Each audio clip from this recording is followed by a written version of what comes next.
ఎంత అనుభవించిన తనివి తీరని అనుభవమును కోరుకున్న ఎడపెరుమాళ్లతో సామ్యమును ఇంతవరకు అనుగ్రహించరు. ఎంత అనుభవించినా తీరని తనమును ఇక ముందు అనుభవిస్తున్నారు. విస్తరేణాత్మనో యోగం విభూతిం చ జనార్దన.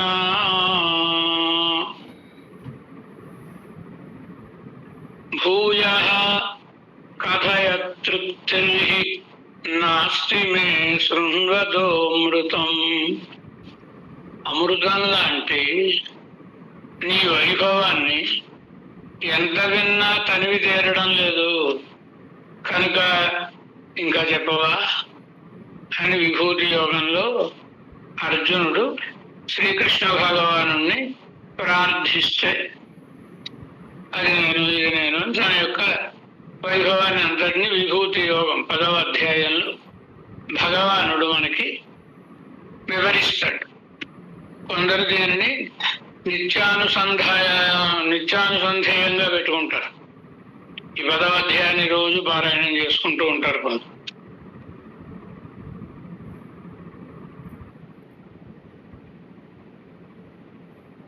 అలా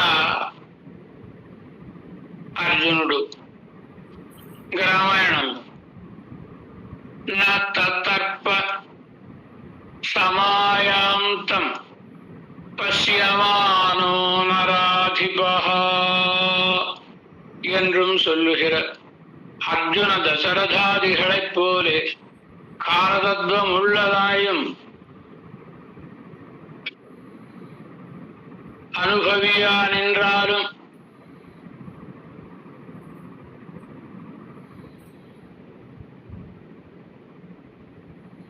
அப்பொழுதைக்கப்பொழுது என்னாராவமுதம் என்றும்படி மேன்மேலென பெருகி வருகிற ஆறாத காதலை உடையராய் இருப்பர்.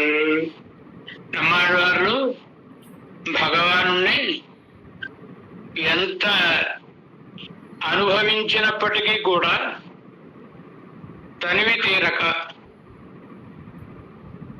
ఇంకా ఇంకా అనుభవించాలి అని కోరుకుంటూ ఉంటారు అనడానికి అలాంటి వారిని ఇద్దరిని శ్రీకృష్ణ అవతారంలో ఒక ఆయన, శ్రీరామ అవతారంలో ఒక ఆయన.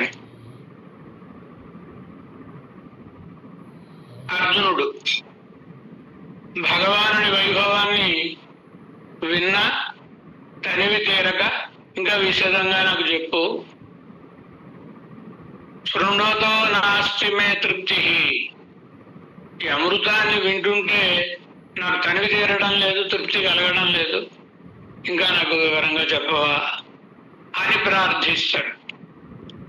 అంటే శ్రీరామావతార కాలంలో చక్రవర్తి తిరుమహన సంప్రదాయ తిరునామం ఏమిటి? శ్రీరామచంద్రునికి రామచంద్రుడు అని మన పెద్దవాళ్ళు అన్నారు. చక్రవర్తి తిరుమహన ఎందుకోసమని, ఎప్పుడైనా పరమాత్మను మనం సంబోధించాలంటే, ఆయన తెలపాలంటే ఆయనకు ఇష్టమైన పేరుతో ఆయనను స్మరించాలి. అప్పుడే ఆయనకు ఆనందం కలుగుతుంది. కొందరికి ఆఫీసర్ గారు అంటే గౌరవం ఉంది, ఇష్టం. ఊరికే పేరు పెట్టి పిలిస్తే ఆయనకి అది చందనంగా ఉంటుంది. అలా రామచంద్ర స్వామికి కూడా దశరథ చక్రవర్తి కుమారుడు అంటే ఇష్టం, తండ్రి గారి సంబంధం అంటే ఇష్టం. నువ్వు దేవుడు అన్నా ఆనందం ఉండదు. బ్రహ్మదేవుడు వచ్చి నువ్వు పరమాత్మవయ్యా అని చెప్పినా ఆత్మానం మానుషం మన్యే రామ దశరథాత్మజ, దశరథుని కుమారుడైన వాణినిగా రామునిగా నన్ను తలుచుకుంటున్నాను అన్న. కనుక ఆయనకి ఇష్టమైనటువంటిది అదే రాజధాని పిదుర్మమ నారా పితృకుడుగాయి అనేక ప్రమాణం. ఆయనకి చక్రవర్తి కుమారుడు అనిపించుకోవడం ఇష్టం. కనుక సంప్రదాయంలో ఆయనను రెండు పేర్లతోటి, ఎక్కడ రామత్ అని ఎప్పుడు అన్నారు, ఈ రామత్ ఎప్పుడు అన్నారు, రెండే పేర్లు ముచ్చటిస్తారు. ఒకటి పెరుమాళ్, పెద్ద మనిషి రామచంద్ర స్వామి. రెండవది చక్రవర్తి తిరుమహన్, చక్రవర్తి యొక్క కుమారుడు అని. ఆయనను చక్రవర్తి ఆయన పట్టాభిషేకం చేయాలనుకున్నాడు. ఏదో ముహూర్తం ఈయనే పెట్టేసుకున్నాడు. ఇది వశిష్ఠ మహర్షి అలాగేనండి అన్నాడు. అనగానే ఆయన సభకు పిలిపించాడు రామచంద్ర స్వామి. పిలిపించి ఆ సమయాన్ని వర్ణిస్తున్నాడు వాల్మీకి మహర్షి. ఆయన ప్రసంగిది సభాభవనంలో తండ్రి గారి దాకా సింహద్వారం దగ్గర నుంచి నడిచిరావులో చాలా పెద్ద సభాభవనం. అంత దూరం నుంచి తండ్రి దాకా రావాలి. నా తతర్ప సమాయాంతం పశ్యమానో నరాధిపః చంద్రకాంతాననం రామం అతీవ ప్రియదర్శనం.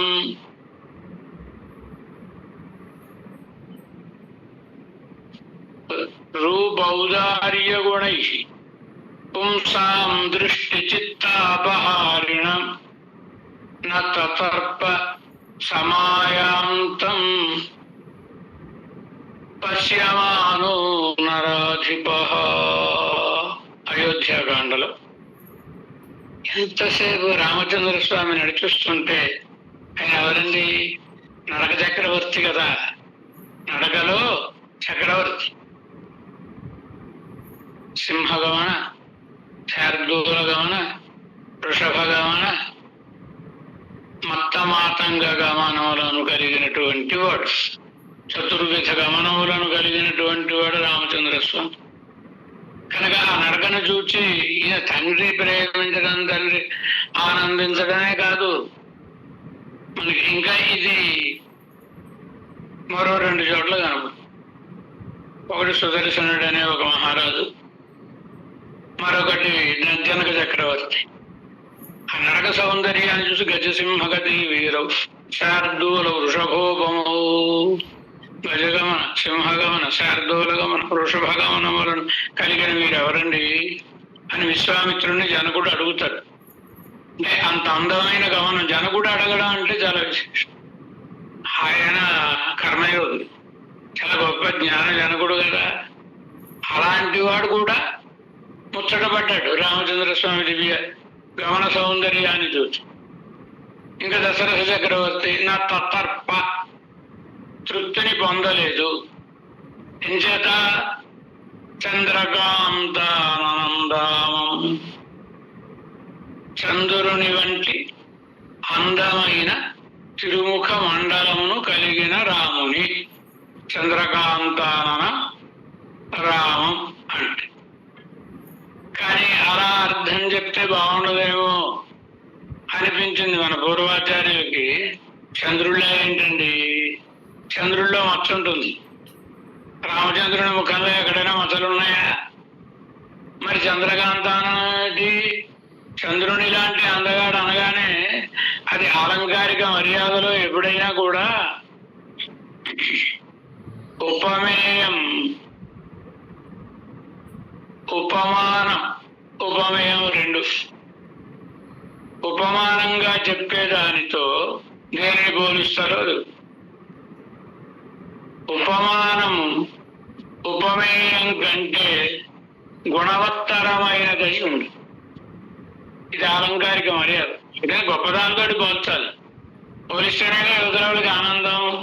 కనుక పోల్చబడే వాళ్ళతోటి పోల్చే దేనితోటి పోలుస్తున్నారో అది చాలా గొప్పదై ఉండాలి.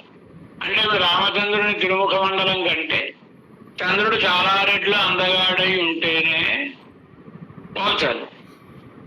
మరి చంద్రుడు సరిపోతాడా రామచంద్ర స్వామి యొక్క అందానికి? కనుక ఇక్కడ మరి రాసిన వాడు ఎవరు? వాల్మీకి మహర్షి. వాల్మీకి మహర్షి అంటే యథావత్ సంప్రపశ్యతి అని ఆయన చూస్తూ రాసినవాడు కదండి. ఆయన కంటే తెలిసిన వాడు ఎవరున్నారు? వాల్మీకి మహర్షి అంత గొప్పవాడు ఉత్తరాఖండలో తెలుసు. ఆయన చేసిన ప్రతిజ్ఞని చూస్తే తెలుస్తుంది ఎంత గొప్ప మహాతపస్వి వాల్మీకి మహర్షి అని. మన వాళ్ళందరూ కూడా వాల్మీకులు వాల్మీకులు అనేస్తున్నారు కదా. వాల్మీకి అంటే ఏదో ఆటవికుడే కాదు ఆయన భృగువంశంలో అవతరించినటువంటి వాడు. శాపవశాత్తు కొంతకాలం ఆటవిక జీవనాన్ని గడిపాడు. సప్తర్షుల యొక్క ఉపదేశ ప్రభావంగా, అది కూడా మరా కాదు, అది అధ్యాత్మరామాయణం చెప్పిన అధ్యాత్మరామాయణం తర్వాత పుట్టింది. అద్వైతాన్ని చెప్పడం కోసమని పుట్టింది అధ్యాత్మరామాయణం. కనుక అది ప్రమాణం కాదు, మరా అని లేదా, రామ అనే ఉపదేశం చేశారు సప్తర్షులు.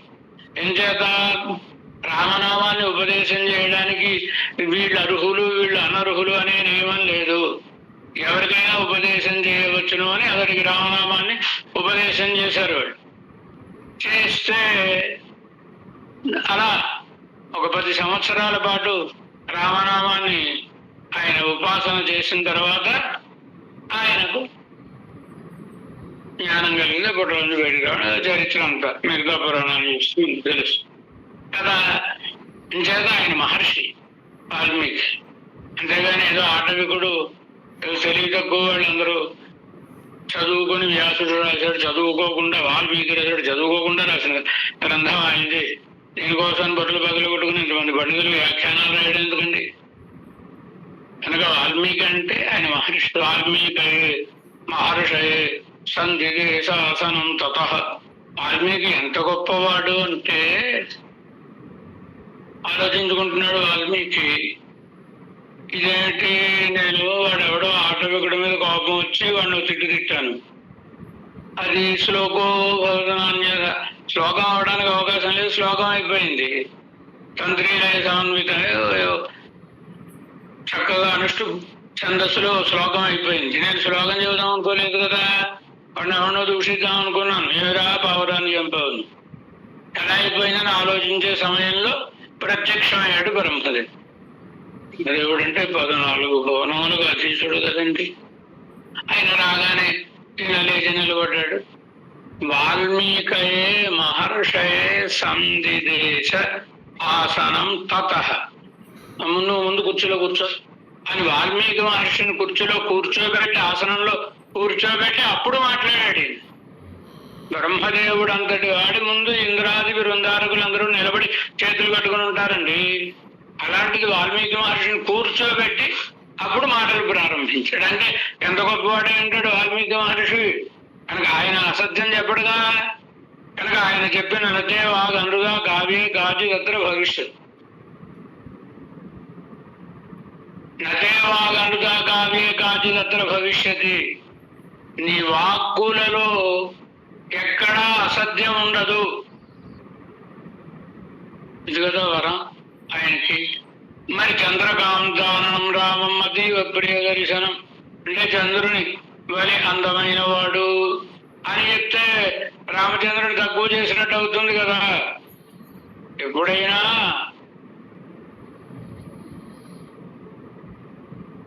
బంట్రోతును పట్టుకుని అయ్యా నువ్వే నాకు ఆఫీసర్ అయ్యాయి పని చేసి పెట్టంటే ఉబ్బుతాడండి.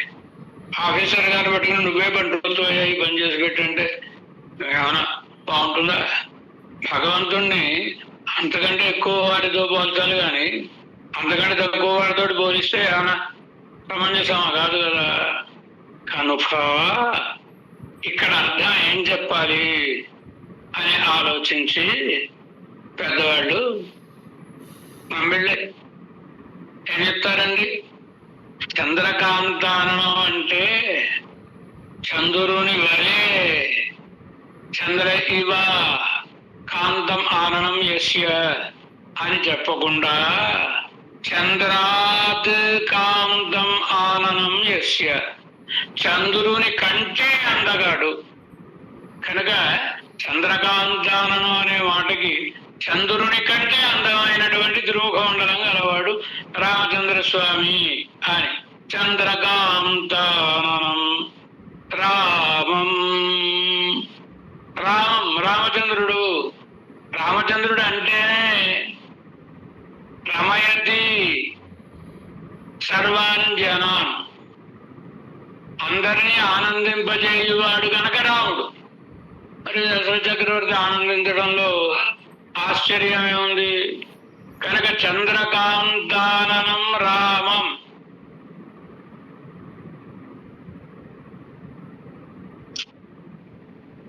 ఏంటిట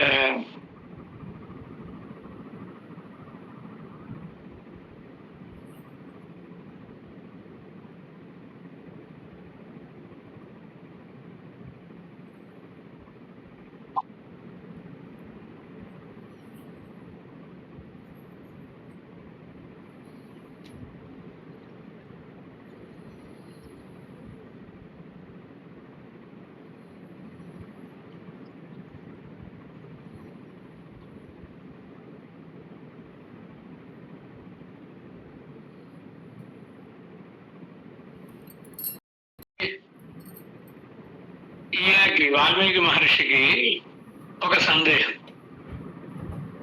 నారద మహర్షిని అడిగాడు ఆ సందేహం. ఏమడుగుతాడు ఆయన? 16 ప్రశ్నలు అడిగాడు కదండి. 16 ప్రశ్నలు నారద మహర్షిని ఈ కాలంలో ఈ లోకంలో ఉన్న వాళ్లలో ఈ గుణములను కలిగిన వాడు ఎవరు? మీరేదో వైకుంఠంలో మరోటి లేదా మరో లోకంలో చెప్పండి. ఈ లోకంలో, అది కూడా ఎప్పుడో పూర్వకాలం చెప్పండి. ఈ కాలంలో ఈ 16 గుణములు కలిగిన వాడు ఎవరు? ఇది కదా అడిగాడు. కోన్వస్మిన్ సాంప్రదం లోకే అని, జ్ఞాతమేవం విధం నరం అని, నరులలో అని అడిగాడు. వాల్మీకి మహర్షిని అడిగిన ఆ ప్రశ్నలు 16లో ఒక ప్రశ్న, కశ్చైక ప్రియ దర్శన అంటే ఎవరండి ఎంతసేపు చూచినా ఆనందమును కలుగజేసే దర్శనమును కలిగిన వాడెవరు? ఇది ప్రశ్న. సరే, ఈయన చెప్పిన గుణాలు సరిపోవని మరికొన్ని గుణములను జోడించి నారద మహర్షి రామోనామ జనశ్రుత అని చెప్పాడు ఆయన. అది ఆయన ఉపదేశం అయిపోయింది. ఇప్పుడు ఈయన రామాయణం రాసేటప్పుడు దర్శిస్తున్నాడు, ప్రత్యక్ష దర్శిస్తున్నాడు. ఆయన ప్రశ్నకి సమాధానం దొరికింది. కనుకనే ఏమంటాడు? అతీవ ప్రియ దర్శనం చంద్రకాంతానం రామం అని. అయ్యో, ఈనాడు చంద్రుడితో పోల్చాడంటే మనం రామచంద్రుల్ని ఏదో చంద్రుడి కంటే అందగాడన్నా చంద్రుడిని తీసుకొచ్చి చెప్పాం కదా. 15 రోజులు పెరగడం 15 రోజులు తరగడం ఉన్న చంద్రుడు రామచంద్రుని తిరుముఖ మండలానికి అసలు గొప్ప కాదుగా. అందుచేత అతీవ ప్రియ దర్శనం, ఎంతసేపు చూచినా తనివి తీరనీయని దర్శనాన్ని కలిగిన వాడు. అలాంటి ఆయనను అతీవ ప్రియ దర్శనం. రూప ఔదార్య గుణ పుంసాం దృష్టి చిత్తాపహారిణం. తన రూపంతో తన ఔదార్య గుణంతో పురుషుల దృష్టిని చిత్తమును అపహరించిన రామచంద్ర స్వామిని నా తదర్భ సమాయాంతం పశ్యమానో నరాధిప. ఎంతసేపు చూస్తున్నా తనివి తీరడం లేదు ఆయన. ఈ దశరథుల్లోకి దూరారండి ఒక ఆయన. ఎవరైనా కులశేఖరాళ్ళ దశరథుని అనుభవాన్ని దశరథన్ పులంబుదల్ అంటే ఆయన యొక్క ఆక్రోష్. దశరథుని యొక్క ఆక్రోష్ రామచంద్రుని అడగు పంపించి బాధపడుతున్నాడు కదా ఆయన. అది కులశేఖరాళ్ళ ఆ అనుభవాన్ని అనుభవిస్తూ దశరథ చక్రవర్తి ఏమంటున్నాడు? రామచంద్రుడు వస్తున్నాడు ఆయన దగ్గరికి. ఈయన పోహు వెళ్ళిపో, తండ్రి మనసు మార్చుకున్నాడేమో అనుకుని వెనక్కి వెళ్ళిపోతున్నాడు ఆయన. వెనక్కి వెళ్ళేప్పుడు చాలా ఆయన ముందు నుంచి చూచినా అందగాడే, వెనక నుంచి చూచినా అందగాడే. కనుక వెనకాతలు నడిచి పెడుతుంటే చాలా అందంగా కనబడుతున్నాడు ఆయన. వెడుతుంటేనే ఇంత అందంగా ఉన్నాడు కదా. ఇందాక వస్తున్నప్పుడు సరిగా చూసానా ఆయన అందాన్ని అనిపించింది. రామచంద్ర రా అని మళ్ళీ తిరిగి వస్తున్నాడు ఆయన. మళ్ళీ వెళ్ళిపో అన్నాడు. ఏంటిది? ఆ ముందుకి వెనక్కి నడిపిస్తున్నాడు ఆయన. ఎంతసేపు చూసినా తనివి తీరడం లేదు ఆయనకి. ఆఖరికి ఏంటి ఇలా అంటే మరి పిల్లవాడు వేసుకుంటాడు కదండి. కనుక ఇన్నం బొరుహార్కండు పో, ఇంకొకసారి ఇలా వచ్చి విడను ఆయన అంటాడు.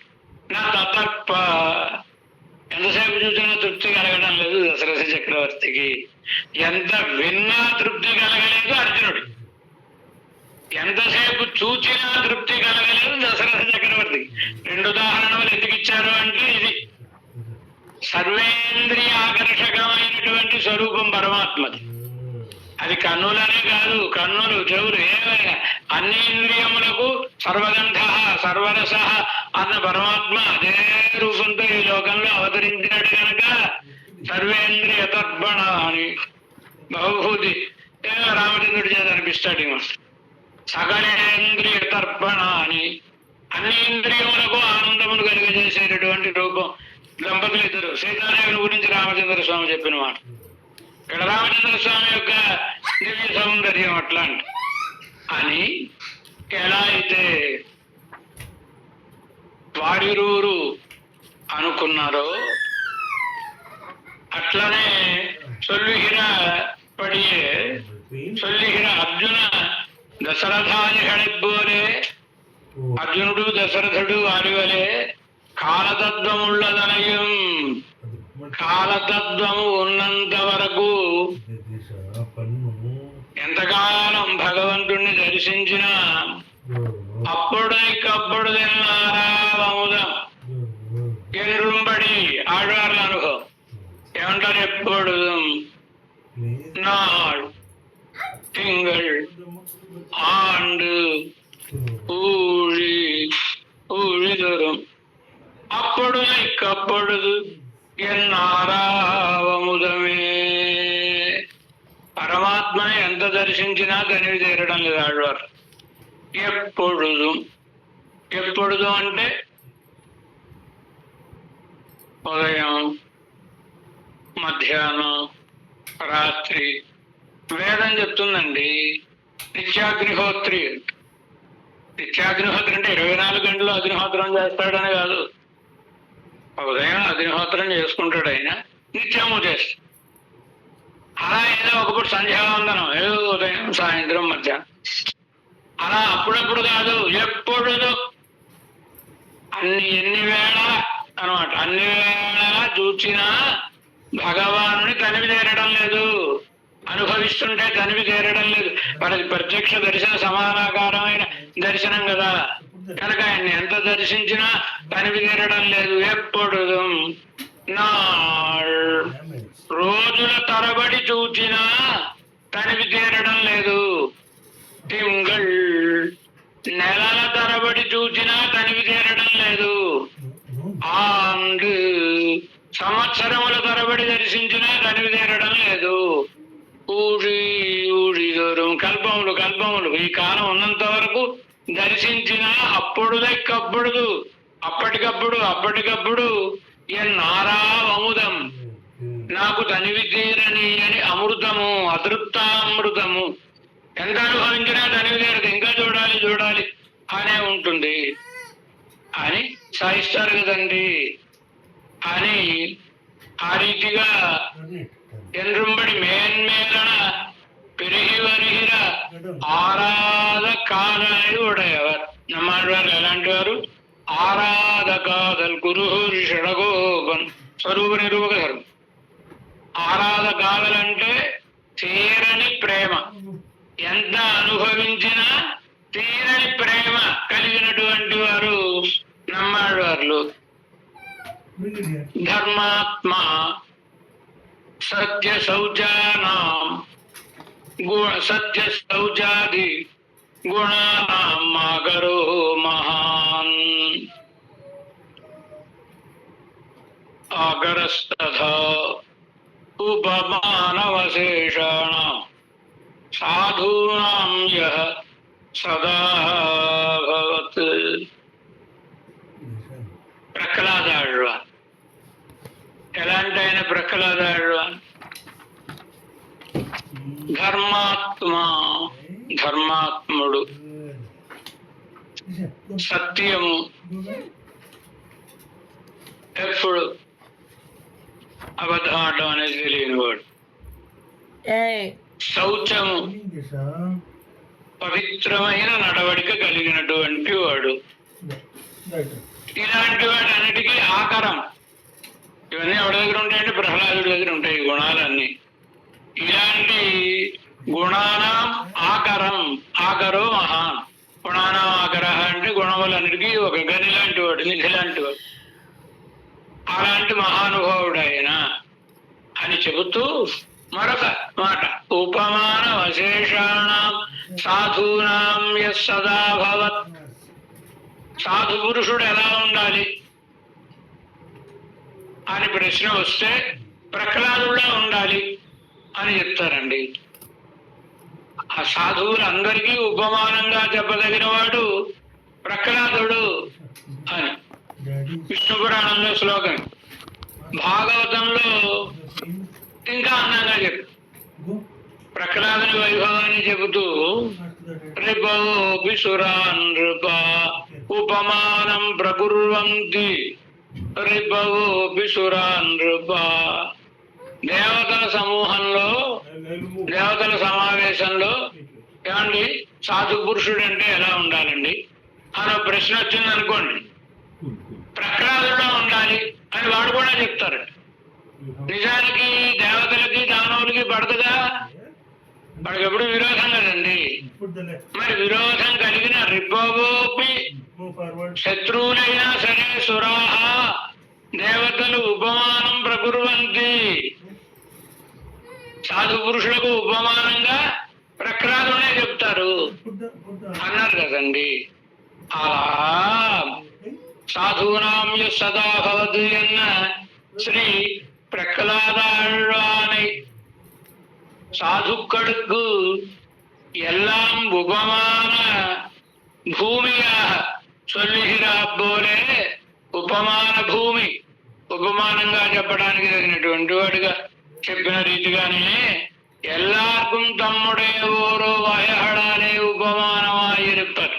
నమ్మాళ్ళవార్లు కూడా అందరికీ భక్తులు భక్తులు అని చెప్పేవాళ్ళు అందరికీ కూడా, భగవంతుని ఎందుకు ప్రీతి కలిగిన వాడు అందరికీ కూడా వీరి యొక్క శ్రీ సూక్తులలో లేశమాత్రమైన సూక్తులను తీసుకుంటే వాళ్ళందరి యొక్క లక్షణాలు అందులో కనబడతాయి. వాళ్ళలో నమ్మాళ్ళవార్లలోని ఒక లక్షణమే కనబడుతుంది, వీరందరి లక్షణములు నమ్మాళ్ళవార్లలో ఉంటాయి. ఇది గోడ తేడా. రామాయణం అయినా అంతే.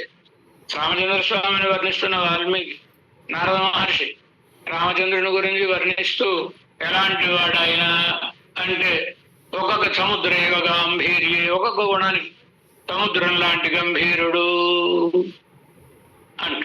గాంభీర్యంలో విష్ణునా సదృశో వీర్యే, పరాక్రమంలో విష్ణుమూర్తితోటి సదృశమైనటువంటి వాడు. అలాగే చంద్రుడిలాగా ఆహ్లాదకరుడు. ఇలా ఇలా ఇలా చెప్తాడండి. చెప్తే విన్నవాడికి అనిపిస్తుంది వాళ్ళతోటి పోలుస్తున్నారంటే వాడు గొప్ప ఏమో అని. వాళ్ళలో సముద్రంలో గాంభీర్యం ఒకటే ఉంది, ఆహ్లాదకరత్వం రామచంద్రునిలో ఉంది, పరాక్రమం రామచంద్రునిలో ఉంది. మరి ఈ సముద్రంలో ఉన్నాయా?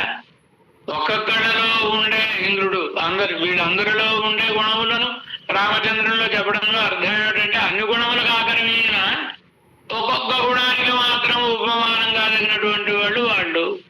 అలా నమ్మాళ్ళవార్లు అన్ని సద్గుణములకు ఆకరమైనటువంటి వారు. వీరిలోని ఒక్కొక్క స్వభావాన్ని మనం తీసుకుంటే పరమాత్మలా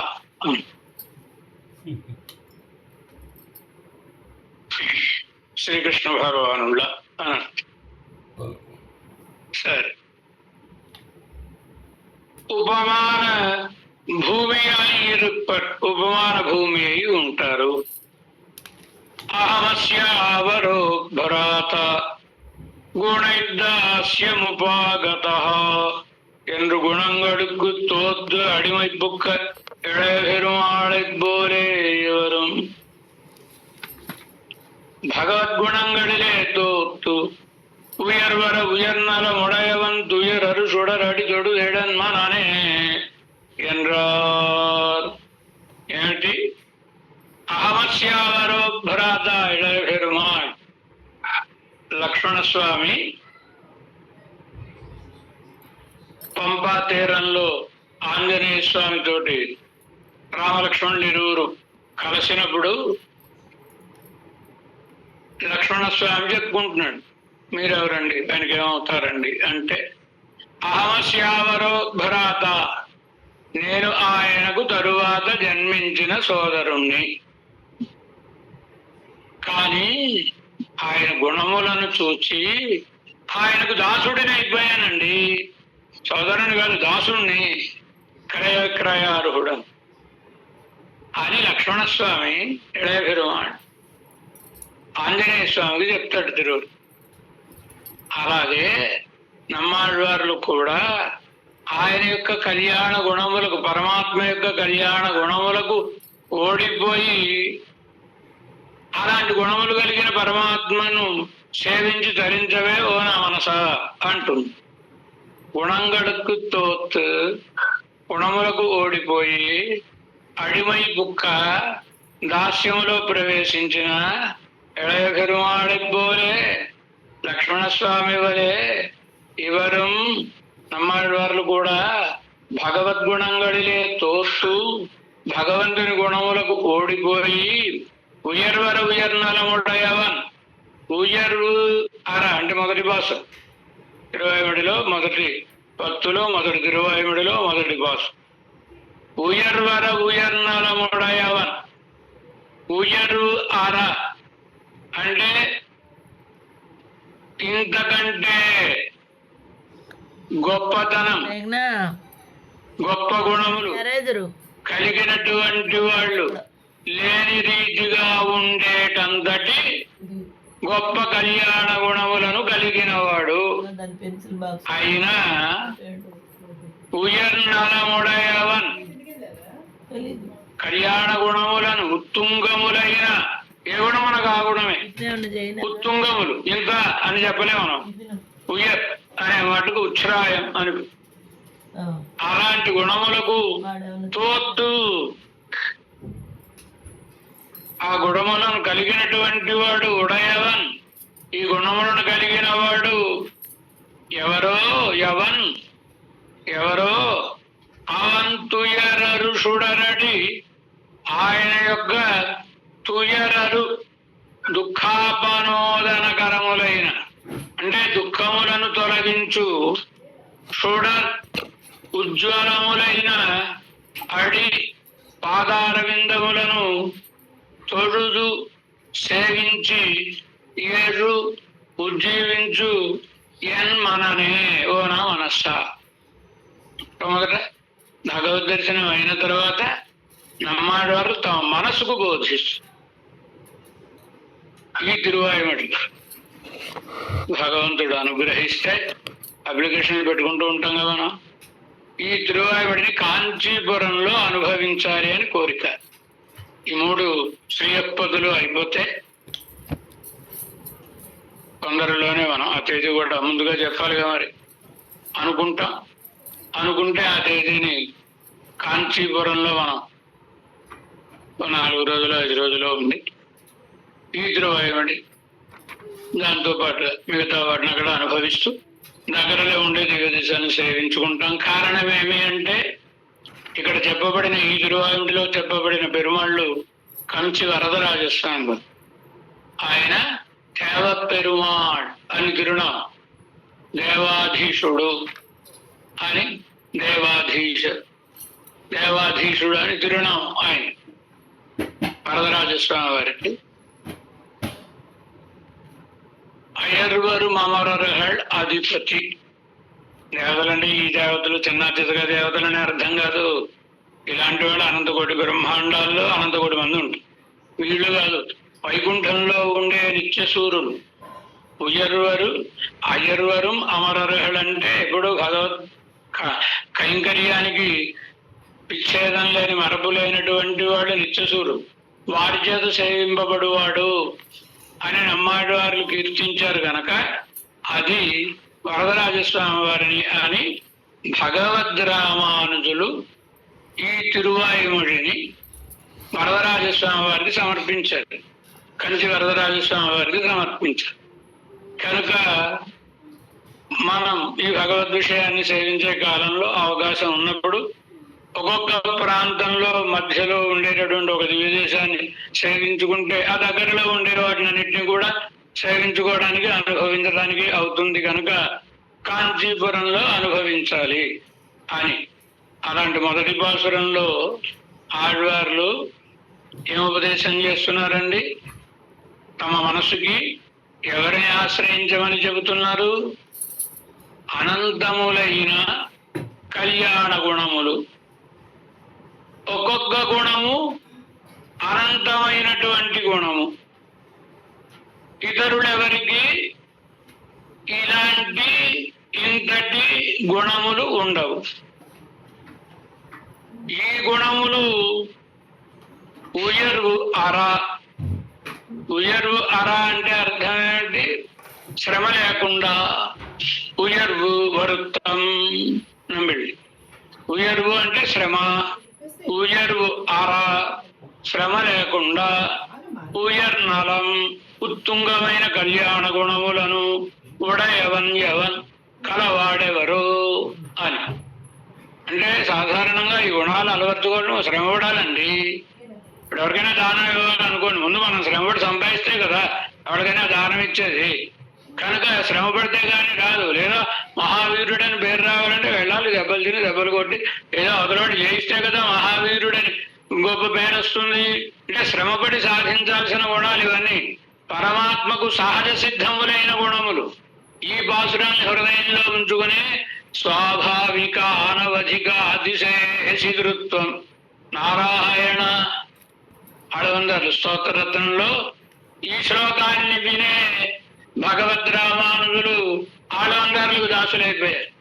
ఈ ఒక్క శ్లోకాన్ని వినిపించేటప్పటికి విని ఓ భగవంతుని కళ్యాణ గుణములను ఎంత వైభవంగా స్వాభావిక సహజ సిద్ధముగా ఏర్పడినటువంటి గుణములు కానీ కష్టపడి ఒకళ్ళని చూసి నేర్చుకోవడమో మరొకటి చేసుకున్నటువంటి గుణములు కాదువి అని. కనుక ఉయర్వర స్వాభావిక అన్నమాట. ఉయర్నరం అనవధికాతిశయ అసంఖ్యేయ కళ్యాణ గుణుడు. ఉయర్కి ఇవన్నీ నలం అంటే గుణములు అనం. కనుక ఆ పెరుమాళ్లకు మరో విశేషం ఏమిటో తెలిసిన, కాంచీపురంలో అన్ని చోట్ల నమ్మాళ్ళవార్లు వేయించేసి ఉంటారు అర్చామూర్తి. కానీ కాంచీపురంలో ఉండే నమ్మాళ్ళవార్లు ఎక్కడైనా నమ్మాళ్ళవార్లు జ్ఞానముద్రతో వేయించేసి ఉంటారు. మనకి ఆ నిగూఢమైన ఉపనిషద్ అర్థాలను తీసి మనకి అందిస్తున్నారా అని ఇలా ఉంటుంది చేయాలి. ఇలా ఉంటే అర్థం ఏమిటి? నమ్మాళ్ళవార్ల శ్రీహస్తం ఇలా ఉంటే ఈ పట్టుకోవడం అనేది గొప్ప వాళ్ళు ఎక్కువ శ్రమపడిపోరండి. గుర్రముల కళ్ళాన్ని పట్టుకోవడం. గుర్రముల కళ్ళాన్ని పట్టుకోవడం అంటే మన ఇంద్రియములనే గుర్రముల కళ్ళాన్ని పట్టుకోవడం. ఎప్పుడైతే కళ్యాణి గట్టిగా పట్టుకుని బిగించారో గుర్రములు పక్క వీధులలోకి వెళ్ళలేవు. అలా మన ఇంద్రియములు విషయ వీధులలోకి వెళ్ళలేవు. శబ్దస్పర్శ రూపరసగంధాదులనే విషయములనే వీధులలోనికి వెళ్ళడానికి అవకాశం లేకుండా కళ్యాణి బిగించినట్టుగా వారి యొక్క శ్రీహస్తం ఉంది ఒక అర్థం. మరొకటి సముద్రము వంటి భగవంతుడు సృసాగర కదా అందులోని గుణములను ఎత్తి తీసి మనకి అమ్మ తను చల్ల చిలికిన తర్వాత వెన్నముని తీసి పిల్లవాడికి తినిపించినట్టుగా మనకి ఆయన కళ్యాణ గుణములను అనుభవింపజేస్తూ ఉండేవారు. కనుక నమ్మాళ్ళవార్లు జ్ఞానముద్రతో ఉంటారు. ఇలా ఉంటే జ్ఞానముద్ర అది కదా. ఉపదేశముద్ర జ్ఞానముద్ర అంటే ఉపదేశం చేయడం. పూర్వకాల ఆచార్యులందరూ కూడా ఉపదేశం చేసేటప్పుడు ఇలా నాయనలారా అని ఉపదేశం చేస్తూ ఉండేది. కానీ నమ్మాళ్ళవార్లు అన్ని చోట్ల అట్లనే వేయించేస్తుంది. కాంచీపురంలో మాత్రం ఇలా వేయించేస్తుంది. అంటే మనసుకి ఉపదేశం చేసుకుంటున్నారు. యన్మననే నా మనస్స అని ముందు మనసుకి చెప్పుకుంటున్నారు. మనం ఇంట్లో వాళ్ళకి పాఠం చెప్పం, బయట వాళ్ళకే పాఠం చెప్తాం. ముందు బయట వాళ్ళకి ఉపన్యాసం చెప్పడానికి సిద్ధపడిపోతాం. ఇంట్లో మన వాళ్ళు మన మాట కాకపోయినా ఏం చేసినా బయట వాళ్ళందరికీ ఉపదేశం చేస్తాం. నమ్మాటి వాళ్ళు పాఠం నేర్పుతున్నారండి. ముందు నిన్ను నువ్వు చక్కదిద్దుకొనుము. నీ ఒంట్లో వాళ్ళు నీ ఇంట్లో వాళ్ళు వాళ్ళని చక్కదిద్దుకుని అప్పుడు వీధిలో వాళ్ళకి చెప్పవయ్యా అని నమ్మాటి వాళ్ళు బోధిస్తున్నారా అన్నట్టుగా ముందు తమ మనసుకి యన్మననే, నా మనస అంటే నా అధీనంలో ఉండే మనస. మరి నా అధీనంలో ఉండేవాడే కదా నేను ముందు చెప్పుకోవాలి. కనుక యన్మననే తొడుదడు పెరుమాళను, ఇన్ని కళ్యాణ గుణములు కలిగిన పెరుమాళను ఆశ్రయించి ఉజ్జీవించు అని. కనుక లక్ష్మణస్వామి ఇళయ పెరుమాళ్ గుణైదాస్యముపాగత, ఆయన గుణములకు దాసుడనైపోయినాను అన్న. నమ్మాడు వారు ఇలాంటి గుణములు కలిగిన వారిని ఆశ్రయించి ఉజ్జీవించిన మనస అన్నారు కదా. ఎన్రా రిప్పటి ఈ రీతిగా భగవత్ స్వరూప ರೂಪ ಗುಣ ವಿಭೂತಿಗಳೇ ವಿಷದ ವಿಷದ ತರ విషద తమమా అనుభవిత్తు. భగవంతుని యొక్క కళ్యాణ గుణములను సువిషదంగా అనుభవించి మళ్ళా విషద తర విషదతమ పరభక్తి పరజ్ఞాన పరమభక్తులు అంతవరకు అన్నమాట. కనుక ఈ మూడింటిని పేరుకో విశదవాహనం మాట చెప్పేస్తే సరిపోతుంది కదండి. విశదధర విశదతమ అని ఎందుకు సాధించారు అంటే మొదటి 3 ప్రబంధములు పరభక్తి, తిరువాయుడి ఆరంభం నుంచి చూడు విశుంబడి ముఖిలి వరకు పరజ్ఞానము, మునినాన్ముహనే పరమాభక్తి. 3 నమ్మాళ్ళలో ఉన్నాయిగా. భగవంతుడు అలా వారిని అనుభవింపజేశాడు అని. కనుక విశదతర విశదతమమాహ అనుభవించి మన కాలక్షేపాల్లో చాలాసార్లు చెప్పుకున్నాగా. పరభక్తి అదృష్టార్థ ప్రత్యక్షాభినివేశనం. పరభక్తి అంటే కనబడని పరమాత్మని దర్శించాలి, కంటితో దర్శించాలి అని మిక్కుటమైన కోరిక ఏదైతే ఉంటుందో దానికి పరభక్తి అని పేరు.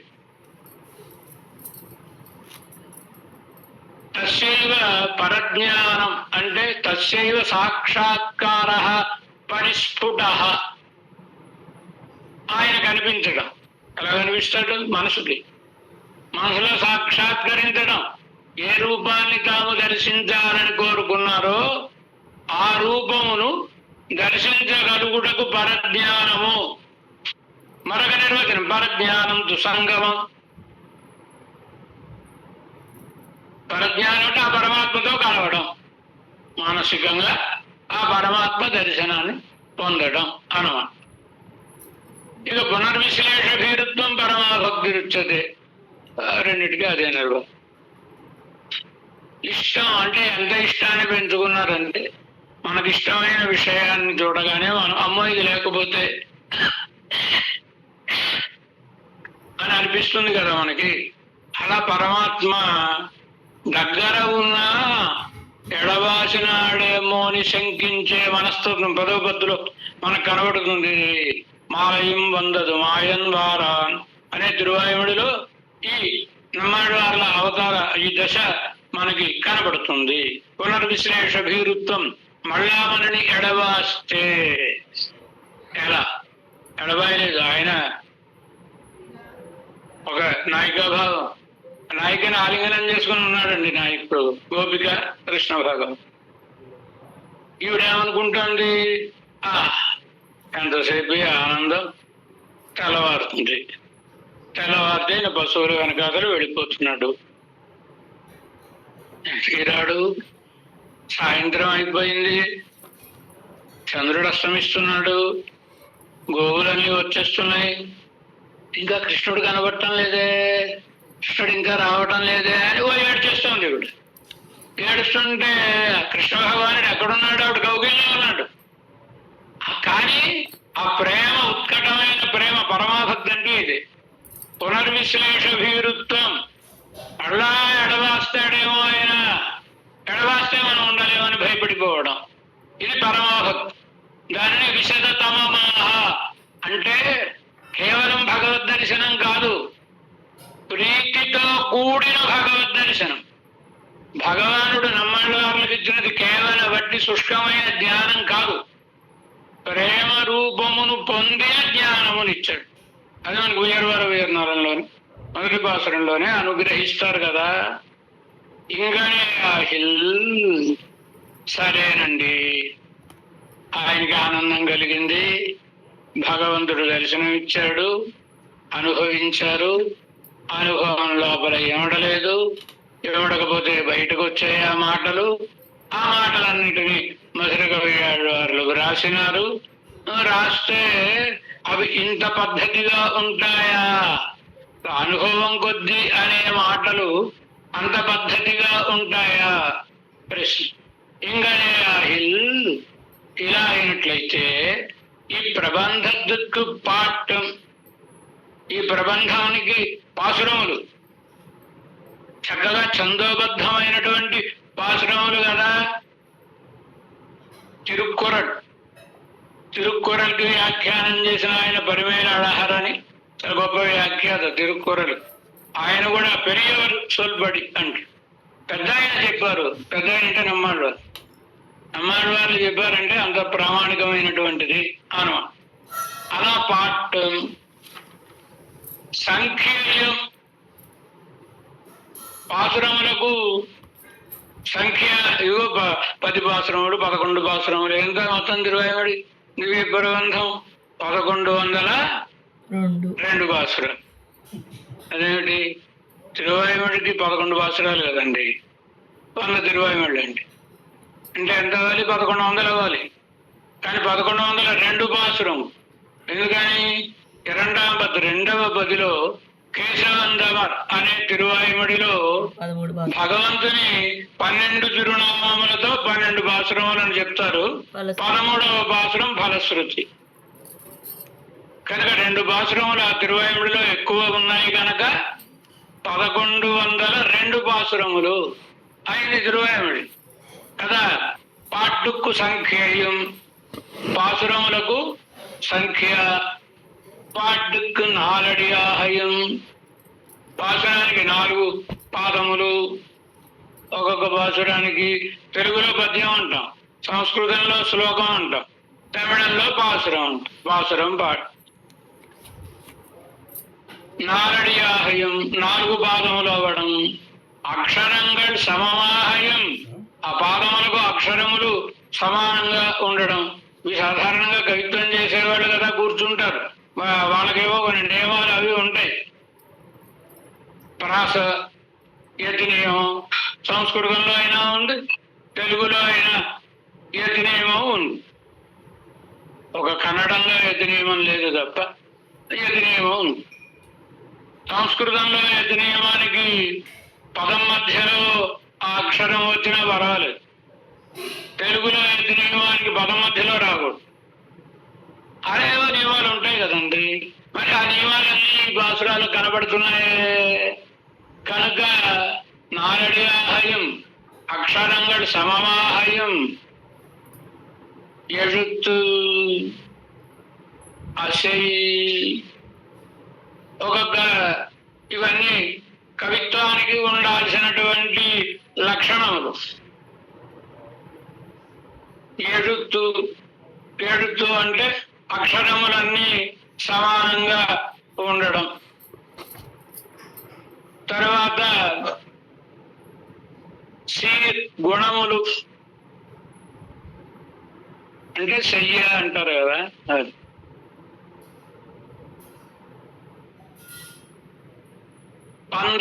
బంధములు, అడి పదములు, తోడై పదానికి ఉండేటటువంటి సంబంధం, పావిన పాసురముల సమూహము అన్నటువంటి రీతిగా சொல்லுகிற ప్రబంధ లక్షణంగల్ శార విడుండబడియంగానే మరి ప్రబంధ లక్షణాలు అన్నీ ఎలా వస్తాయి? వాసరం రాయాలి అనుకుని కూర్చుని ఇవన్నీ రాశారా?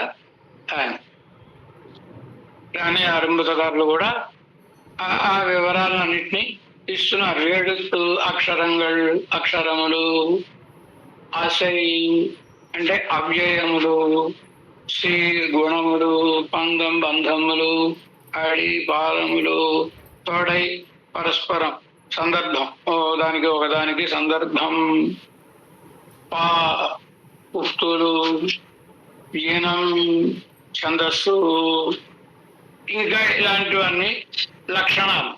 ఈ లక్షణములన్నీ ఎలా కూడతాయి?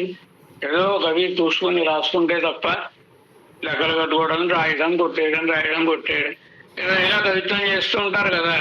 ఇవన్నీ ఎలా వచ్చాయండి? అలా అనేస్తుంటే ఆశ్చర్యమే ఉంది. ఎంచేత శోకవేగత్తాలే పిరంద మానిషాద ఇత్యాది శ్లోకమానదు. వాల్మీకి మహర్షి తమసా నదిలో స్నానానికి వెళ్ళాడు. వెళ్ళిన సమయంలో 2 పావురముల జంట క్రీడిస్తుంది. అలా క్రీడిస్తున్న పావురముల జంటలో ఒక పావురాన్ని, మగ పావురాన్ని ఎవరో ఒక ఆటవికు మగ పావురాన్ని కొట్టేశాడు. పడిపోయింది. తామర శీర్ష రక్తం ఓడుతూ తలంతా కింద పడిపోయింది మగ పావురం. ఆడపావురం ఆ మగ పావురం చుట్టూ చేరి దుఃఖిస్తుంది. పావురాలకు ఎక్కువ ప్రేమ ఉంటుంది. శ్రీమద్భాగవతంలో కపోతో, అజగరహ ఇవన్నీ దత్తాత్రేయుడు చెప్తాడు. అవధూత 5 సంవాదంలో చెప్తాడు. దాన్ని చూసి నేర్చుకున్నాను నేను. కపోతాన్ని చూసి పాఠం నేర్చుకున్నాను. ఏం పాఠం నేర్చుకున్నావయ్యా? ఎక్కువ దేనిని ప్రేమించరాదు. ప్రేమిస్తే దుఃఖమే మిగులుతుంది. ఎందుకంటే విగ్రహాలు ఇక్కడికి వస్తే వాల్మీకి మహర్షి ఏమంటున్నాడు? ఆయన చూసి ఒక్కసారి మనసులో ఆయన ఖేదం కలిగి, పావురాలు క్రీడిస్తుంటే వాటిని కొట్టవరా పాపాత్ముడా, మానిషాదా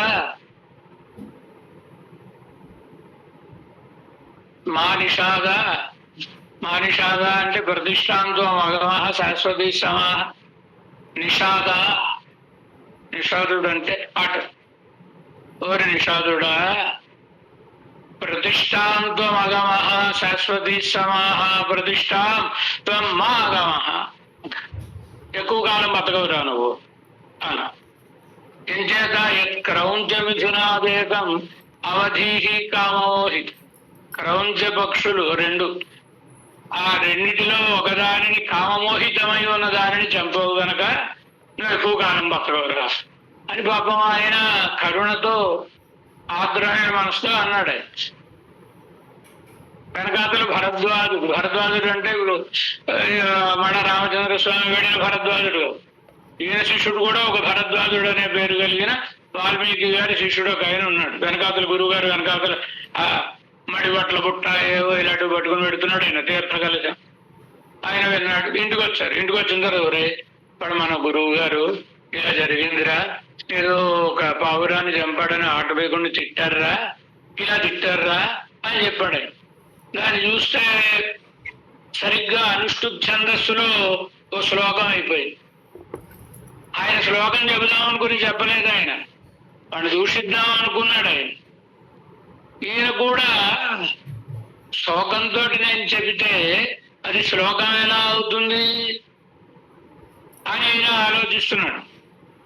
ఆలోచిస్తుంటే బ్రహ్మదేవుడు ప్రత్యక్షమై మచ్చందాదేవతే బ్రహ్మన్ ప్రవృత్తేయం సరస్వతి. ఈ వాక్కు నా సంకల్పం వలననే వచ్చింది. ఎంత గొప్ప శ్లోకం వచ్చేసిందండి. ఆయన ఉన్న శ్లోకం రాద్దాం అనుకున్నాడా? అనుకోలేదు. కానీ శ్రీరామాయణమునకు మూలమైనటువంటిది ఈ శ్లోకం. మానిషాద. మానిషాద అంటే అర్థం ఏంటి? మా నిషీదత్యస్మిన్నితి మానిషాద. లక్ష్మీదేవి ఈయన వక్షస్థలమునందు ఉంటుంది కనుక శ్రీనివాసుడు. మానిషాద్ అంటే శ్రీనివాస. ఈయనేమో తిడదామనుకుని చెప్పాడు, అది మంగళాశాసన శ్లోకం అయిపోయింది. శాశ్వతీ సమాహ ప్రతిష్టాంత్వమగమః. చాలా కాలం నువ్వు బల్లాండుగా వర్ధిల్లుదుగాక. ఎందుకోసమని ఈ లోకంలో అవతరించి యత్క్రౌంచ మిథునాదేకం అవధీహి కామమోహితం. ఎంత అద్భుతం! మొత్తం రామాయణం అంతా వచ్చేసిందండి ఈ శ్లోకం. మానిషాద శ్రీనివాస బాలకాండ.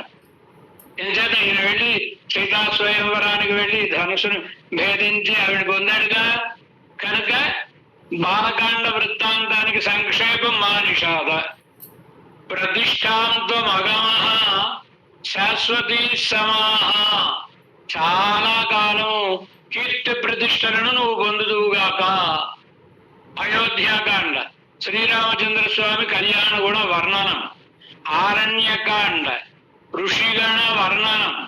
శాశ్వతీ సమాహ అనేక కాలం.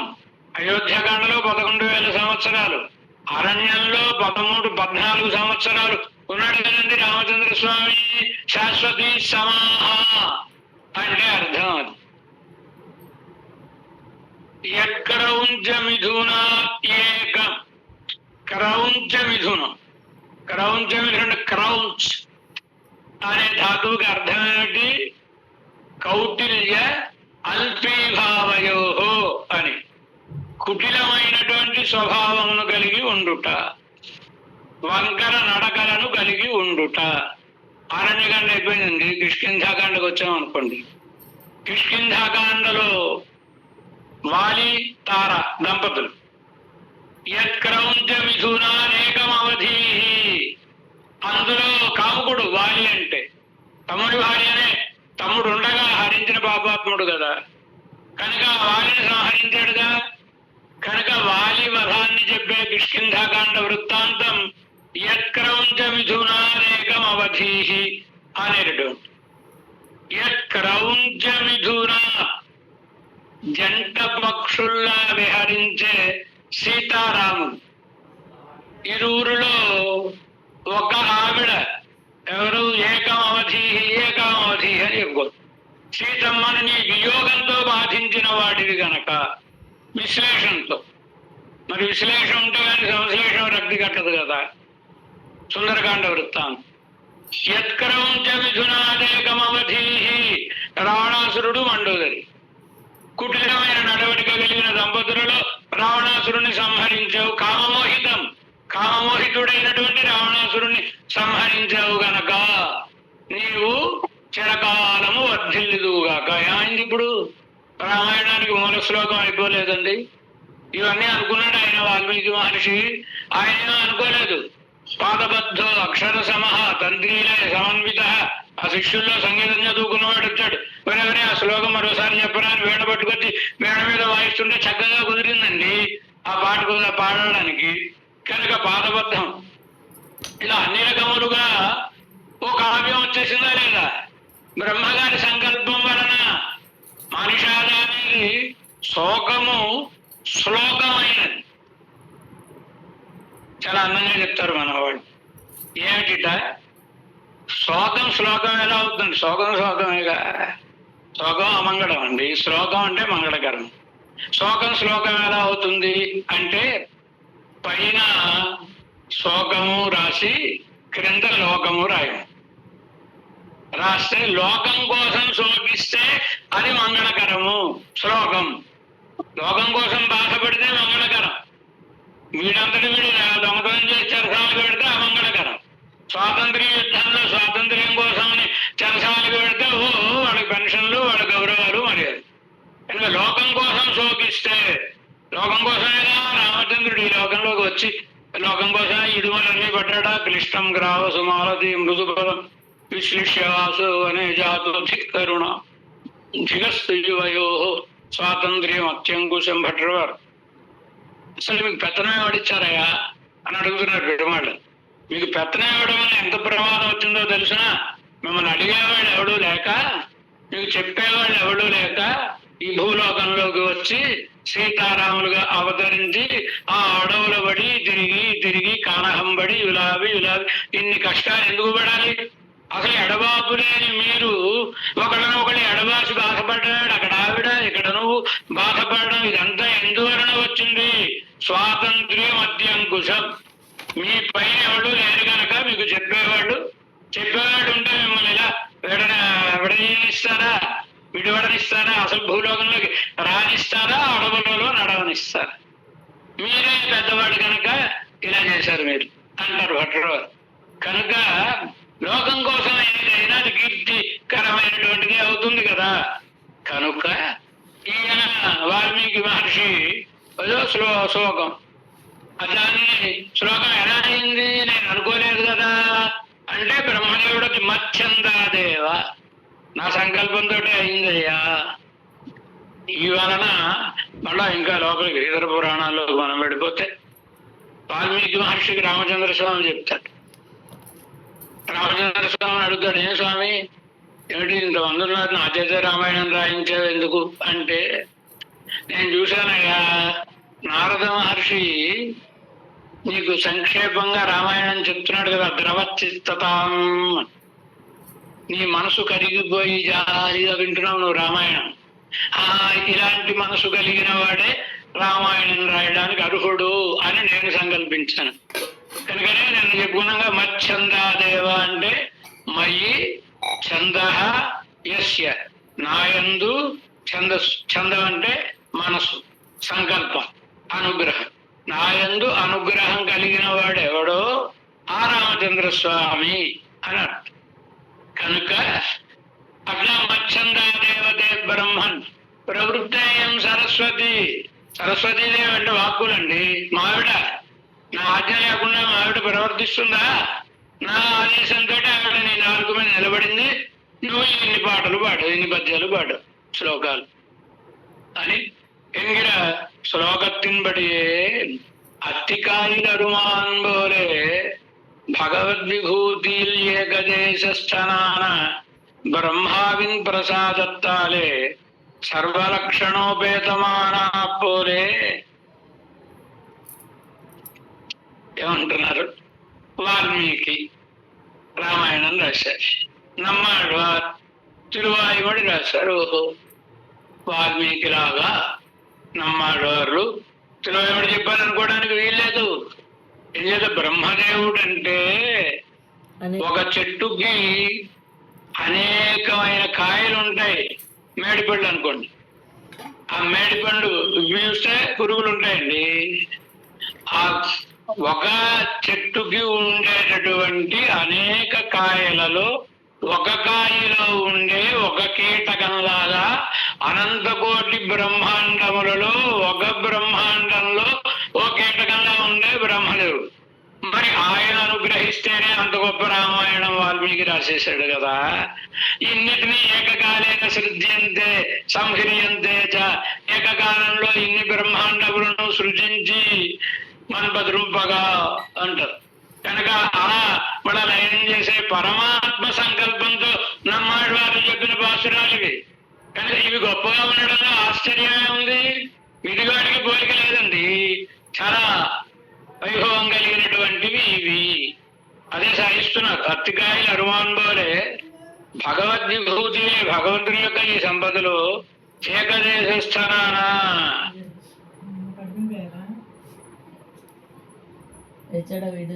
ముకుందమానుడు కీట సమస్తాసురాహ అనేసరి కదండి.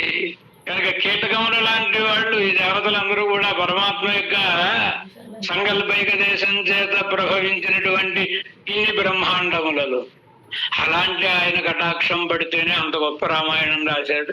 ఇంకా పరమాత్మ కటాక్షం పడితే నమ్మాడు వారు తిరువాయుడిని ఇంత గొప్పగా పాడడంలో ఆశ్చర్యమే ఉంది. అనడం కోసం కిం పునర్న్యాయ సిద్ధమను. అలా మరి బ్రహ్మగారు బ్రహ్మావిన్ ప్రసాదాలే బ్రహ్మదేవుని అనుగ్రహంతో సర్వలక్షణోపేతమానబోలే సర్వలక్షణోపేతమైన రీతిగా భగవత్ ప్రసాదం అడియా పిరంద ఈ ప్రబంధంగడుకు భగవత్ ప్రసాదం కారణముగా పుట్టిన ఆయన కటాక్షంతో పుట్టినవి కదండి, వీరి చేత ఈ లోకానికి అందించాలి అనుకున్నాడు భగవానుడు.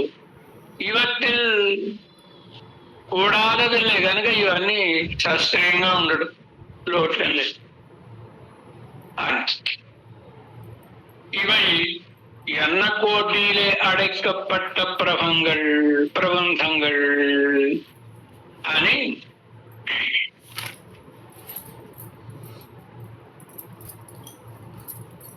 కొందరు ఈ ప్రబంధం అంటే ఏ జాతికి చెందిన ప్రబంధం అని అడిగిన ప్రశ్నలను వేసుకుని వాటికి సమాధానములను అనుగ్రహిస్తున్నారు. இவை என்ன கோட்டிலே அடைக்கப்பட்ட பிரபந்தங்கள், இவை பிறந்தபடி எங்கனே, இவத்துக்கு மூலமென் ஒன்றை மூலமாக சொன்னால் அது மூலம் என்றறியும்படி எங்கனே, இவை பிரமாணம் என்றறிவதெத்தாலே இவத்துக்கு பிரதிபாத்தியரார், இப்பிரபந்தங்கள் கற்கைக்கு அதிகாரிகளார், இவத்துக்கு ஹோக்தாக்களார். ఇవి జిజ్ఞాసు ప్రశ్నలు. ఇవి ఏ కోటికి స్వరూప ఉపాయ పురుషార్థములను చెప్పే శాస్త్రాలు ఉన్నాయి కదా, వాటిలో ఇవి ఏ కోటికి చెందిన ప్రబంధములు. ఇవై ఎన్న కోటిలే అడైக்கப்பட்ட ప్రబంధங்கள். తర్వాత ఇవై పిరందబడి ఎంగనే, అసలు ఈ ప్రబంధములు ఎలా అంటే కొన్ని ప్రబంధములు ఎలా ఉంటాయంటే వర్ణనములు అధికంగా ఉంటాయండి. ఆ వర్ణనములన్నీ నిజం అవ్వాలని లేదు, దాన్ని ఏమంటారు అర్థవాదము. అర్థవాదము అంటే గొప్పతనాన్ని చెప్పడం కోసం అని చెప్పడం అనం. చాతుర్మాస్య యాజిన అక్షయం హవై, చాతుర్మాస్య యాజిన అనేది అక్షయమైన ఫలం కలుగుతుంది చాతుర్మాస్యం యాగములను నిర్వహించిన వాళ్ళకి అని. అక్షయములైన ఫలములు కలుగుతాయా? అక్షయములైన ఫలములు, అక్షయమైన ఫలం అంటే ఒక పరమాత్మ ప్రాప్తి కదా. క్షయం లేని ఫలం అంటే లేదా గొప్ప ఫలం కలుగుతుంది అని చెప్పడం ఉద్దేశ్యం అన్నమాట. అలా అర్ధవాద కోటిలో వర్ణించినటువంటి ప్రబంధాల లేదా స్వరూప ఉపాయ పురుషార్థములను వర్ణించినటువంటి ప్రబంధముల ఇవై ఎన్న కోటిలే అడెక్కపట్ట ప్రబంధங்கள். ఇవై పిరందబడి ఎంగానే ఈ ప్రబంధం, ఇగో మనం ఈ ప్రబంధాన్ని రాయాల్సిమా అనుకుని నమ్మాళ్ళు రాసినటువంటి ప్రబంధమా లేదా భగవంతుని యొక్క గుణాన్ని అనుభవించడం వలన ఆ లోపల ఆనందం పట్టలేక బయటకు వారు వాకృచ్చితే ఈ ప్రబంధం అయ్యిందా? ఇవై పిరందబడి ఎంగనే ఇవత్తుకు మూలమెన్, ఇది దీనికి మూలమేమిటి? వారి అనుభవం వలన, అనుభవించడం వలన కలిగినటువంటి ఆనంద ప్రవాహం వలన ఏర్పడినటువంటి ప్రబంధముల. అలా అయితే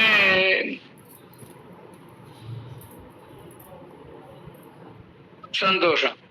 దీనికి కారణమే మీరేమన్నా గొప్ప పుణ్యం చేయడం వలన, పుణ్య ఫలంగా పూర్వజన్మలలో పుణ్యం చేసిన వాళ్ళకి అలాంటి సామర్థ్యం కలుగుతుందిగా. కనుక అలా వీరేమైనా పుణ్యం చేసుకోవడం వలన ఇంత ప్రబంధాన్ని వ్రాసేటటువంటి సామర్థ్యం వీరికి కలిగిందా? లేదా భగవంతుని యొక్క అనుగ్రహం చేత వీరు ఈ ప్రబంధాన్ని చెప్పారా? లేదా ఎవరైనా వీరికి వచ్చి ఉపదేశం చేస్తే వారి దగ్గర విని అవగతం చేసుకుని వీరి ప్రబంధాన్ని రచించినారా? కనుక ఇవద్దుకు మూలమెన్, ఒకవేళ దీనికి మూలం ఫలానా అని చెప్పారనుకోండి, అందులో ఈశ్వర ప్రసాదం అనేటటువంటిదా, లేకపోతే వీరి యొక్క తపఃప్రభావం అనేటటువంటిదా? ఇలా పుట్టడానికి హేతువుగా చెబితే దానికి హేతువేమిటి? వీరి తపస్సుకి హేతువేమిటి? ఎప్పుడు చేశారు తపస్సు, ఎలా చేశారు? లేదా భగవంతుడు అనుగ్రహించండి, ఎందుకు అనుగ్రహించాడు, ఎలా అనుగ్రహించాడు, దానికి మూలం మీరేమైనా చేశారా, చేస్తే ఆయన అనుగ్రహించాడా అని. కనుక మూలమెందు ஒன்றை மூலமாக சொன்னா మూలమెందు அறியும்படிగానే దానికి అదే తపస్సు లేదా ఏదో మూలం అని తెలుసుకునే రీతి ఎట్లా? ఇవి ప్రమాణమెందు అరివది ఎత్తాలే, ఇవి ప్రమాణమైనటువంటివి. వారేం చెప్పారో మన స్వరూపాన్ని గురించి అదే మన స్వరూపం.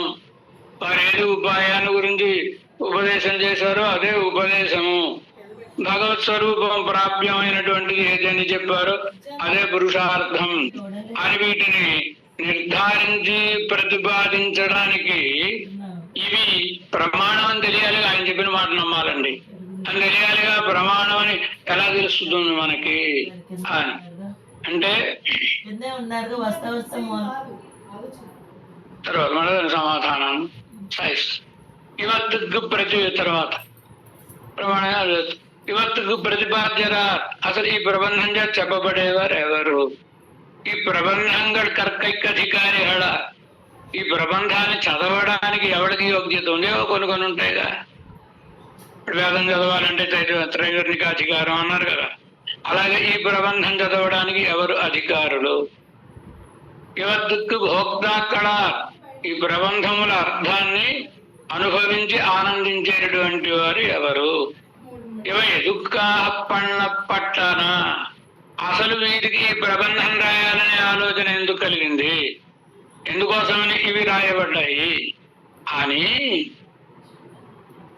శిల అవ్యుత్పన్నారంటే అంతగా తెలియని వాళ్ళు అని తెలియని వాళ్ళు అడుగగా దానికి సంబంధాన్ని సాయిస్తు. ఇవై పురుషార్థ ప్రకాశకమాన ప్రబంధంగళిల్ ప్రధాన ప్రబంధంగళ్. పురుషార్థం మనం కోరుకోదగినటువంటిది ఏది? ఏది ఎల్లకాలం ఉండే సుఖం అది కదా కోరుకోవాలి. అలాంటి వాటిని తెలిపే శాస్త్రములు అనేకం ఉన్నాయి కదా. అలాగే ఇది కూడా పురుషార్థమును తెలిపేటటువంటి మనం పొందవలసిన ఫలమును గురించి తెలియజెప్పేటటువంటి ప్రబంధం ఇది. ఈయన ప్రబంధములు అలాంటి వాటిలో ప్రధాన ప్రబంధం. ఇప్పుడు భగవద్గీత తత్వాన్ని చెప్పింది, హితవును చెప్పింది, పురుషార్థాన్ని చెప్పింది. దీన్ని కూడా ఆచార్య హృదయంలో బోధించారు. కానీ ఎప్పుడు చెప్పాడైనా అసలైన ఉపాయాన్ని 18వ అధ్యాయంలో చెప్పాడండి. ఈ లోపల కర్మయోగం చెప్పాడు, జ్ఞానయోగం చెప్పాడు, భక్తి యోగం చెప్పాడు. ఆఖరి గుయ్యమురు అని అర్జునుడు ఏడుస్తుంటే చూడలేక చివరికి చెప్పాడు. ఈ ప్రబంధంలో ఆది నుంచి అంతం వరకు ఇంక మళ్ళీ మరో విషయం ఏమి చార్జికోటికి చెందినటువంటి విషయం ఉండదు. ఆయనలాగా ఆ ఉపాయాలు ఈ ఉపాయాలు చెప్పి ఇవన్నీ విడిచిపెట్టని చెప్పాడు చివరి. అసలు ఆ ఇతర ఉపాయాల గురించి చెప్పరు మీరు, పరమాత్మని గురించే. ఫలం పరమాత్మ, ఆ పరమాత్మని గురించే చెబుతారు తప్ప ఇతరమైనటువంటి పశుపుత్ర అన్న ఐశ్వర్యాదులను గురించి చెప్పరు. కనుక అలా ప్రధానమైనటువంటి పురుషార్థాన్ని చెప్పే ప్రబంధములలో, పరమాత్మ ప్రాప్తిని గురించి వర్ణించే ప్రబంధములలో ప్రధానమైన ప్రబంధం ఇది. మొదటి నుంచి చివరి దాకా అదే ఉంటుంది కదా. సారభూతమైన అంశం ఏదో దాన్ని చెప్పారండి. ఎందుకంటే మిగతా వేదం ఉంది. వేదం ఈ స్వరూప ఉపాయ పురుషార్థములను చెప్పే ప్రబంధమేగా.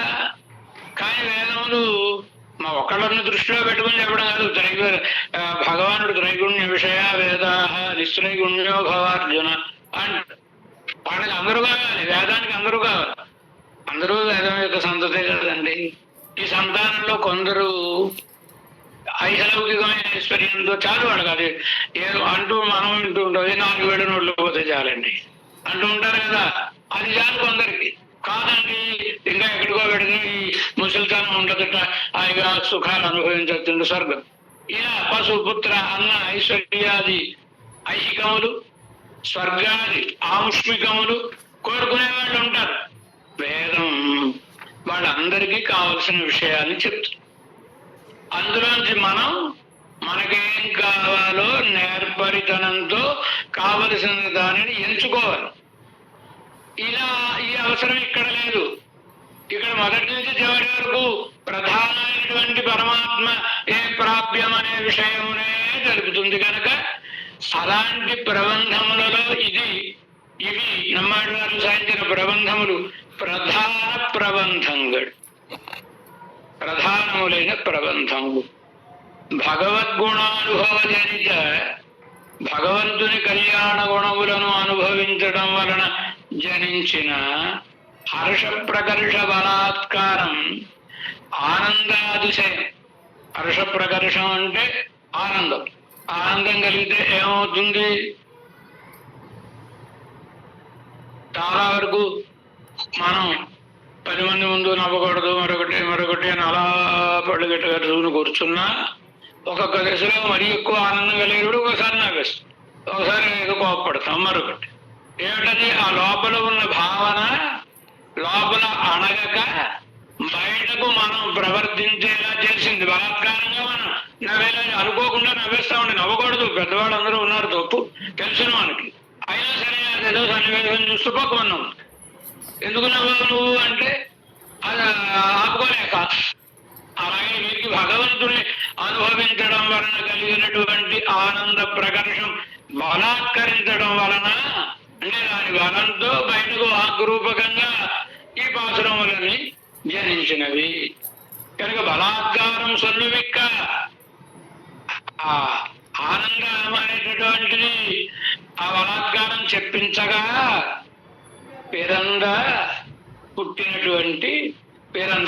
పుట్టినటువంటి ప్రబంధములు. భగవత్ ప్రసాద లబ్ధమాన భగవంతుని అనుగ్రహము చేత పొందబడిన దివ్య చక్షుర్మూలమాహ పిరందన ఎన్ను మేడం.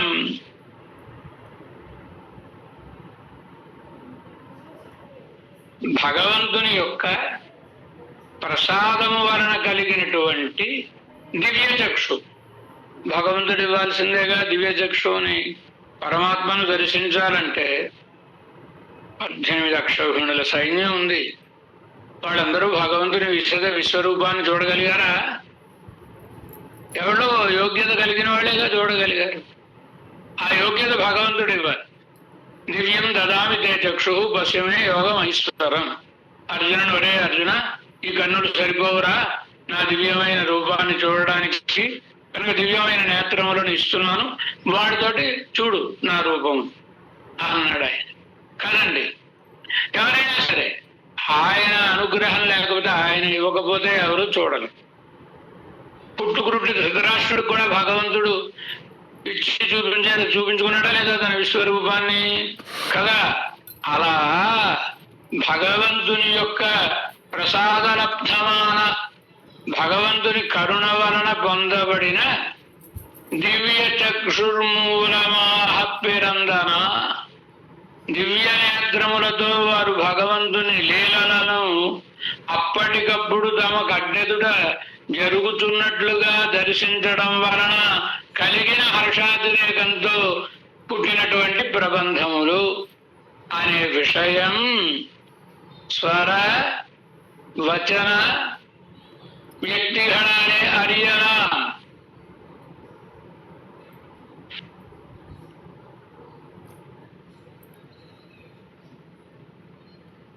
స్వ వారి యొక్క వచన వ్యక్తిగణాలే.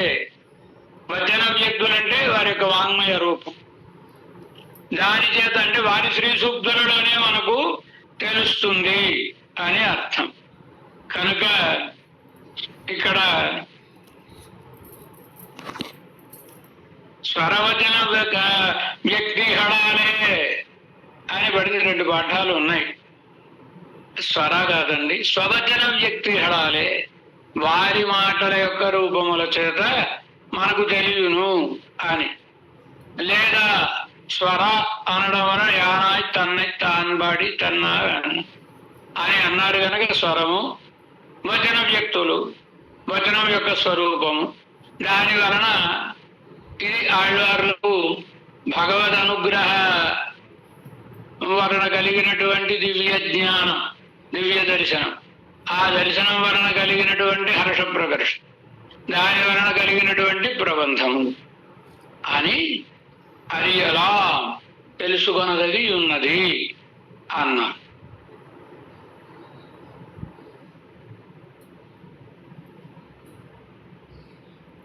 మనం చదవచ్చిన మరి ఈ గ్రంథం అంటే వేదార్థ విత్తుక్కడాన సర్వశిష్టరుകളും పరిగ్రహిక్కయాలం. వేదాంత విద్వాంసులైనటువంటి వాళ్ళందరూ కూడా ఈ దివ్య ప్రబంధాన్ని పరిగ్రహించడం వలన, ఉత్తరాదిన ఉండేటటువంటి మహానుభావులు కూడా అయ్యో మేము దక్షిణ దేశంలో పుట్టలేకపోయామే, పుట్టి ఉంటే ఇంత దివ్యమైన ప్రబంధాల్ని మేము కూడా చిన్నతనం నుండి ఆస్వాదించేవాళ్ళం కదా అని విద్వాంసులైనటువంటి వారు కూడా పరితపించడం. దీన్ని బట్టి ఏం తెలుస్తుంది, ఈ ప్రబంధములు ఇంత గొప్పవి అని. వేదార్థ విద్దుక్కడాన వేదార్థవేత్తలైనటువంటి సర్వశిష్టరహడం పెద్దలందరూ కూడా పరిగ్రహిక్కయాను, ఈ ప్రబంధాన్ని పరిగ్రహించడం చేతను. సంసారద్దుల ఉద్వేగం పిరందార్దు, సంసారంలో వెక్కసం కలిగినటువంటి వాళ్ళకి జ్ఞాతవ్యమాన వేదార్థంగళై తెలుసుకొనబడదగినటువంటి వేదార్థములను ఈ ప్రబంధంగడిలే కాంగయాలు, ఈ ప్రబంధములందు చూచుట చేతను ఇవై ఉత్కృష్టతమమాన ప్రమాణం ఎన్నరియలాం. ఇవి అన్నిటికంటే సర్వశ్రేష్టమైనటువంటి ప్రమాణభూతములైన గ్రంథములు అని తెలియవచ్చును. ఇక ఎల్లార్కం పరమప్రాప్యభూతనాన, అందరికీ పరమప్రాప్యభూతుడైన శ్రీయపతి ఈ ప్రబంధంగడుకు ప్రతిపాద్య. శ్రీమన్నారాయణుడే ఈ ప్రబంధములకు ప్రతిపాద్యుడు. సంసారద్దిల్ రుచియత్తు, పరమాత్మనే ఈ గ్రంథం అంతా పరమాత్మనే చెప్పిందిగా. సంసారద్దిల్ రుచియత్, సంసారమునందు విరక్తి కలిగింది. ఎంబెరుమాన్ తిరువడిகளிலே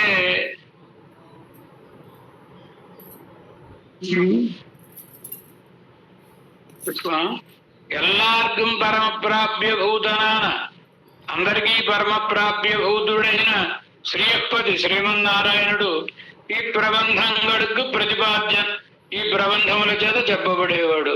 సంసారద్దిల్ రుచియత్తు, సంసారమునందు విరక్తి కలిగి ఎంబెరుమాన్ తిరువడిகளிலே ఏర్పడ్డ అడిమేయడం చెయ్యవేయడం ఎండిరుక్కుం అవన్, సంసారమునందు రోత కలిగి పరమాత్మ పాదార విందములందు సర్వవిధ కైంకర్యములను చేయవలెను అనే కోరిక కలిగినటువంటి వారే ఇవై కర్కైక్ అధికారి, ఈ గ్రంథములను చదువుటకు అధికారులు. ముముక్షుక్కడం ముక్తరం నిశ్చరం ఎంబెరుమాందానం ఇవత్తుక్కు భోక్తాకల్, వీటిని అనుభవించేవారెవరు? ముముక్షువులు, మోక్షమునందు కోరిక కలిగిన వాళ్ళు ఈ ప్రబంధములను ఆనందంగా అనుసంధానం చేసుకుంటూ ఉంటారు. ముక్తరం, ఈ లోకంలో తిరువాయుడు సేవించి వెళ్ళినటువంటి వాళ్ళు, వైకుంఠానికి వెళ్ళినటువంటి వాళ్ళు అక్కడ ఈ ప్రబంధములను ఆనందంగా అనుసంధించుకుంటారు. నిత్యరం, నిత్యసూరుడు అబ్బూరంగా ఈ ప్రబంధములను వింటూ ఉంటారు. అంతేనా? ఎండరుమాందానం, మరి దేవాలయంలో పెరుమాళ్లకు రాపద్దు పగల్పద్దు ఆ సమయంలో ఈ దివ్య ప్రబంధములను వినిపిస్తున్నారు కదండి, పెరుమాళ్ళు వింటున్నారు కదా. కనుక ఎంబెరుమానం దానం, పరమాత్మ కూడా యువత్తుకు భోక్తాగల్, వీటికి భోక్తలు, ఈ ప్రబంధాలను అనుభవించేవారు. భగవత్ కైంకర్యమాహిర, భగవత్ కైంకర్యం అనేటటువంటి నిర్దిశయ పురుషార్థం సాటి లేనటువంటి, అంతకంటే గొప్పది లేనటువంటి, కోరుకొనబడదగినటువంటి ఫలము ఇప్పటి పట్టిరుక్తం, ఇదిగో ఇలా ఉంటుంది என்று அறிவிக்கைக்க అని తెలియజెప్పడం కోసమని పిరంద ప్రబంధంగా ఇవై, పుట్టిన ప్రబంధములు ఇవి என்று అని శిరోపాసిత సద్వృద్ధరా ఇరుప్పరుగల్, చాలా కాలం నుంచి ఉపాసింపబడినటువంటి పెద్దలను కలిగిన, అంటే పెద్దలను ఎంతో ఎంతో సేవించినటువంటి వాళ్ళు పరిహరితార్హల్, ఈ ప్రశ్నలకు ఈ సమాధానములు అని చెప్పి ఆ ప్రశ్నను తొలగి అని అర్థం. మిగతా విశేషాన్ని రేపటి దినం మనసుకుంటాం.